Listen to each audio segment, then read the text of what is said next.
mootummaan kun afaan malee gurra hin qabu. Tokko taanee iyyuu laga hin ceene 11 taanee laga ce'uu hin dandeenyu. Rakkoon guddaan biyya sana keessa jiru durii qotee bulaa jenna, horsiisee bulaa jenna.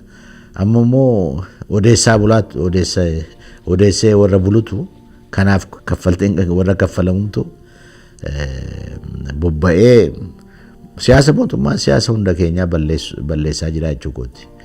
Mootummaan kun afaan malee gurra hin qabu jedhee dubbadheen ture. Mootummaan kun yeroo adaawisan afaan malee gurra hin qabu jechuun isa namni itti himu isa ofii odeessu malee isa namni itti himu naga'u jechuukooti. Biyyi barree jeeqamni itti fufee maalti itti fufee rakkoon bal'ataa itti fufee malee wanti hiikamee wanti maal ta'e hin jiru. Mootummaan kan rakkoo siyaasaa humnaanan hiikeetu jechu'aa jira. Rakkoon biyya sanaa rakkoo siyaasaati. Rakkoon Oromoos rakkoo siyaasaati.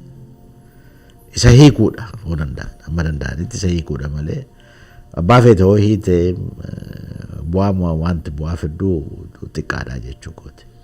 Rakkoon keenya akka gabaabbachuu danda'utti kutannoodhaan qabsaa'uu hir'ina guddaa qabna.